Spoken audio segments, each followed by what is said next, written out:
এই মুহূর্তে যে বড় খবরের দিকে নজর রাখবো, পার্থ চট্টোপাধ্যায়কে জামিন দিতে নির্দেশ সুপ্রিম কোর্টের। যেমনটা জানাচ্ছে, 1 ফেব্রুয়ারি ডেডলাইন বেঁধে দিল সুপ্রিম কোর্ট।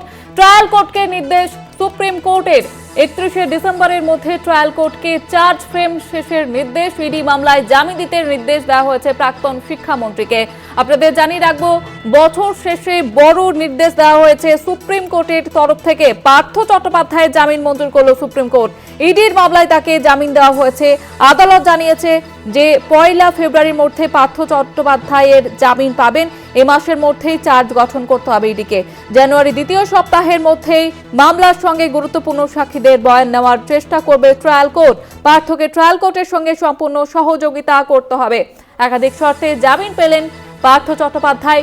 1 ফেব্রুয়ারির মধ্যে জামিন দিতে হবে পার্থ চট্টোপাধ্যায়কে। ট্রায়াল কোর্টকে নির্দেশ দেওয়া হয়েছে সুপ্রিম কোর্টের তরফ থেকে এবং ট্রায়াল কোর্টের সঙ্গে সম্পূর্ণ সহযোগিতা করতে হবে পার্থ চট্টোপাধ্যায়কে, এমনটাই নির্দেশ দেওয়া হয়েছে শীর্ষ আদালতের তরফ থেকে। বছর শেষে বড় নির্দেশ দেওয়া হয়েছে সুপ্রিম কোর্টের তরফ থেকে। অবশেষে জামিন পেলেন প্রাক্তন শিক্ষামন্ত্রী। পার্থ চট্টোপাধ্যায়ের জামিন মঞ্জুর করল সুপ্রিম কোর্ট। ইডির মামলায় তাকে জামিন দেওয়া হয়েছে। আদালত জানিয়েছে 1 ফেব্রুয়ারির মধ্যেই পার্থ জামিন পাবেন। এই মাসের মধ্যেই চার্জ গঠন করতে হবে ইডিকে। জানুয়ারি দ্বিতীয় সপ্তাহের মধ্যেই মামলার সঙ্গে গুরুত্বপূর্ণ সাক্ষীদের বয়ান নেওয়ার চেষ্টা করবে ট্রায়াল কোর্ট এবং পার্থকে ট্রায়াল কোর্টের সঙ্গে সম্পূর্ণ সহযোগিতা করতে হবে, এমনটাই নির্দেশ দেওয়া হয়েছে সুপ্রিম কোর্টের তরফ থেকে।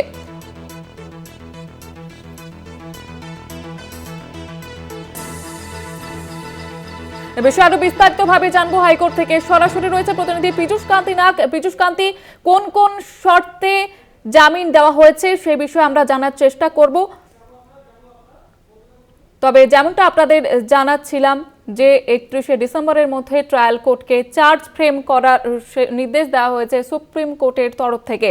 বছর শেষে বড় নির্দেশ দেওয়া হয়েছে সুপ্রিম কোর্টের তরফ থেকে। পার্থ চট্টোপাধ্যায়কে জামিন দিতে নির্দেশ সুপ্রিম কোর্টের তরফ থেকে। এ বিষয়ে বিস্তারিতভাবে জানবো, সরাসরি রয়েছে প্রতিনিধি পীযূষ কান্তি নাগ। পীযূষ কান্তি, কোন কোন শর্তে জামিন পেলেন প্রাক্তন শিক্ষামন্ত্রী? দেখো, এ বিষয়ে জানিয়ে রাখি, আজকে সুপ্রিম কোর্টের যে নির্দেশিকা জারি করেছে পার্থ চট্টোপাধ্যায়ের এনফোর্সমেন্ট ডাইরেক্টরেটের জামিন সংক্রান্ত মামলায়, তা কিন্তু অন্যান্য জামিন সংক্রান্ত মামলা থেকে সম্পূর্ণ ভিন্ন। পার্থ চট্টোপাধ্যায়ের এনফোর্সমেন্ট ডাইরেক্টরেটের হাতে গ্রেপ্তার হওয়া মামলায় তিনি যে জামিনের আবেদন করেছেন তাতে সুপ্রিম কোর্ট নির্দেশ দিয়েছেন যে স্পিডি ট্রায়াল, অর্থাৎ পার্থ চট্টোপাধ্যায়ের জামিনের বিষয়টি কিন্তু সম্পূর্ণ নিম্ন আদালত অর্থাৎ সিবিআই স্পেশাল কোর্টের ওপরে ছেড়ে দিয়েছে সুপ্রিম কোর্ট।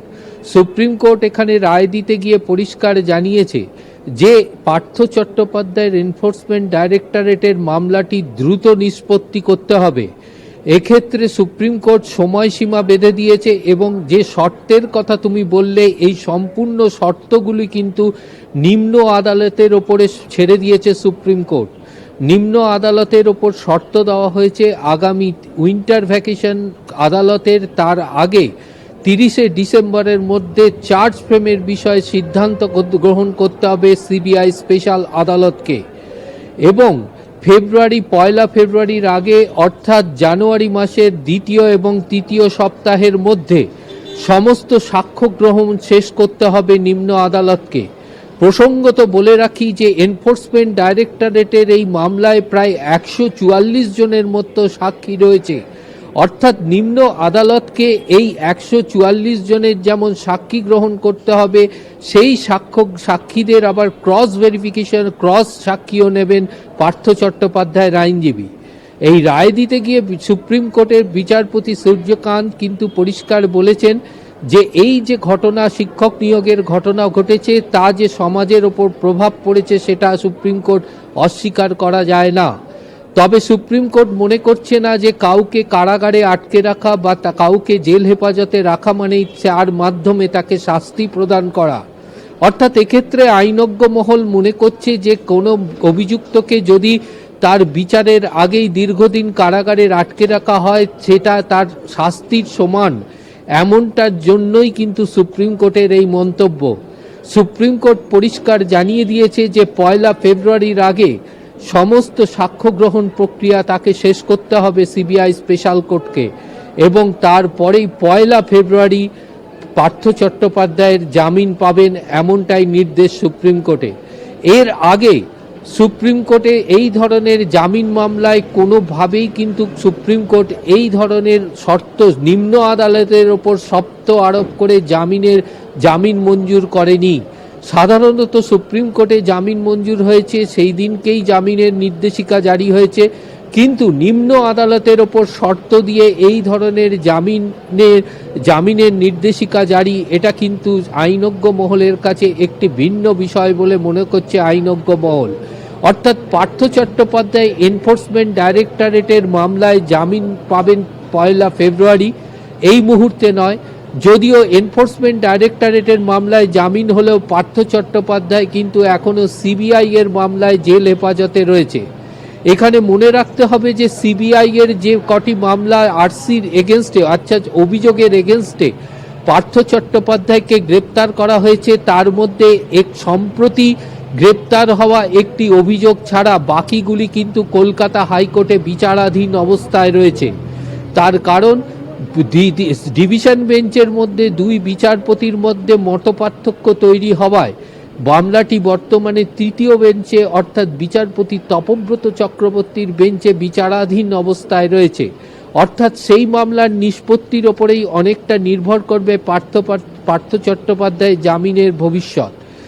তবে সুপ্রিম কোর্ট রায় দিতে গিয়ে একটি বিষয় কিন্তু বিশেষভাবে উল্লেখ করেছেন যে পার্থ চট্টোপাধ্যায় যেহেতু লেজিসলেটিভ অ্যাসেম্বলি অর্থাৎ বিধানসভার সদস্য, সেক্ষেত্রে তাকে শুধুমাত্র বিধানসভার সদস্য হিসাবেই গণ্য করতে হবে, সরকারি অন্য কোনো স্থানে তাকে নিয়োগ করা যাবে না। এটা কিন্তু তার রায়ে বিশেষভাবে উল্লেখ করেছেন সুপ্রিম কোর্টের বিচারপতি সূর্যকান্তের বেঞ্চ।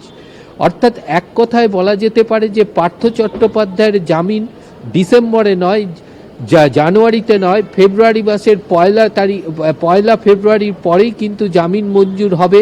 তার আগে সুপ্রিম কোর্টের বেঁধে দেওয়া নির্দেশিকাকে পুঙ্খানুপুঙ্খভাবে পালন করতে হবে সিবিআই এর স্পেশাল কোর্টকে। অর্থাৎ সিবিআই এর স্পেশাল কোর্টকে 30 ডিসেম্বরের মধ্যে চার্জ ফ্রেমের বিষয়ে যেমন সিদ্ধান্ত গ্রহণ করতে হবে, পাশাপাশি সাক্ষ্য প্রমাণগুলি পরিষ্কার, সাক্ষীদের কিন্তু সাক্ষ্য বিষয়ে সাক্ষ্য নিতে হবে। এক্ষেত্রে আইনজ্ঞ মহল মনে করছে যে কেন সুপ্রিম কোর্টের এই সিদ্ধান্ত, তার কারণ এই জামিন মামলার সওয়ালের সময় এনফোর্সমেন্ট ডাইরেক্টরেটের পক্ষ থেকে বারংবার আদালতের কাছে বলা হয়েছে যে পার্থ চট্টোপাধ্যায় প্রভাবশালী। তাই সেক্ষেত্রেই আইনজ্ঞ মহল মনে করছে সুপ্রিম কোর্টের এই রায়ের মূল কারণ হচ্ছে যে যদি সাক্ষ্য গ্রহণ প্রক্রিয়া সম্পন্ন হয়ে যায়, সেক্ষেত্রে জামিন পাওয়ার পরে তাদের ওপর প্রভাব বিস্তার করা বা সাক্ষ্যদেরকে ডাইভার্সন করার কোনো রকম সুযোগ থাকবে না পার্থ চট্টোপাধ্যায়। সেই কারণেই সুপ্রিম কোর্টের এই নির্দেশ বলে মনে করছে আইনজ্ঞ মহল। জয়িতা, একেবারে এই খবরের দিকে আমাদের নজর থাকবে। তবে আপাতত ধন্যবাদ জানাবো তোমাকে পীযূষ কান্তি। আমাদের সঙ্গে সরাসরি ছিলেন প্রতিনিধি পীযূষ কান্তি নাগ।